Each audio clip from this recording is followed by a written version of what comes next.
اعوذ باللہ من الشیطان الرجیم بسم اللہ الرحمن الرحیم۔ اللہ تعالیٰ نے سورہ صفات میں حضرت موسیٰ اور ہارون علیہ السلام کا واقعہ بیان کرنے کے بعد فرمایا، اور الیاس بھی پیغمبروں میں سے تھے۔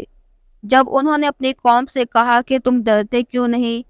کیا تم بعال کو پکارتے ہو اور اس سے پوچھتے ہو اور سب سے بہتر پیدا کرنے والے کو چھوڑ دیتے ہو، یعنی اللہ کو جو تمہارا اور تمہارے اگلے باپ دادا کا پروردگار ہے؟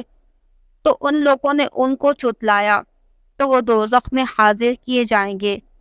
ہاں، اللہ کے بندے مبتلا عذاب نہیں ہوں گے، اور ہم نے ان کا ذکر خیر پچھلوں میں باقی چھوڑ دیا کہ یاسین پر سلام ہو۔ ہم نیک لوگوں کو ایسا ہی بدلہ دیتے ہیں، بے شک وہ ہمارے مومن بندوں میں سے تھے۔ آپ کا نسب بعض علماء کرام نے اس طرح بیان کیا ہے: الیاس بن یاسین بن فہاس بن الیعزر بن ہارون علیہ السلام۔ دوسرے قول کے مطابق آپ کا نسب یوں ہے: الیاس بن عازر بن الیعزر بن ہارون بن عمران۔ آپ کو دمشق کے شمال مغرب میں واقع شہر بلبک کے باشندوں کی طرف بھیجا گیا۔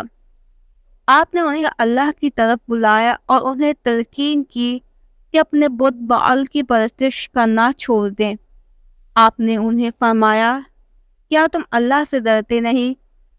کیا تم بعل کو پکارتے ہو اور سب سے بہتر خالق کو چھوڑ دیتے ہو، اللہ جو تمہارا اور تمہارے اگلے تمام باپ دادا کا رب ہے؟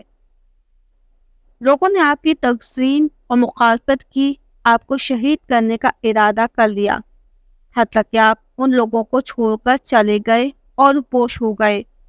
حضرت کعب احبار رحمۃ اللہ کہتے ہیں کہ حضرت الیاس علیہ السلام اپنی قوم کے بادشاہ سے روپوش ہو کر 10 سال تک ایک غار میں چھپے رہے، حتیٰ کہ اللہ تعالیٰ نے اس بادشاہ کو موت دی اور دوسرا شخص بادشاہ بن گیا۔ تب حضرت الیاس علیہ السلام نے اس کے پاس جا کر اسے اسلام کی دعوت دی۔ اس کی قوم کے بے شمار لوگوں نے اسلام قبول کر لیا۔ صرف 10,000 افراد کفر پر قائم رہے، جنہیں بادشاہ نے قتل کروا دیا۔ حافظ ابن جریر رحمۃ اللہ اپنی تاریخ کی کتاب میں فرماتے ہیں، امت محمدیہ اور دیگر امین کے مورخین کا اس بات پر اتفاق ہے کہ یوش علیہ السلام کے بعد بنی اسرائیل کے امور کی باغ دور حضرت کالب بن یونا نے سنبھالی۔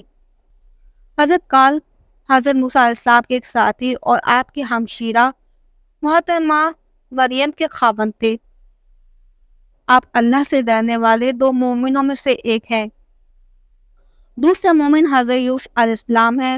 جب بنی اسرائیل نے جہاز سے رگرانی کی تو آپ دونوں ہی نے ان سے یہ کہا تھا، جو کہ سورہ مائدہ میں موجود ہے: ان کے پاس دروازے میں تو پہنچ جاؤ، دروازے میں قدم رکھتے ہی یقیناً تم غالب آ جاؤ گے، اور تم اگر مومن ہو تو تمہیں اللہ ہی پر بھروسہ رکھنا چاہیے۔ حافظ ابن جریر رحمۃ اللہ فرماتے ہیں، حضرت کالب کے بعد بنی اسرائیل کے معاملات حضرت حسکین بن موزی علیہ السلام نے سنبھالے۔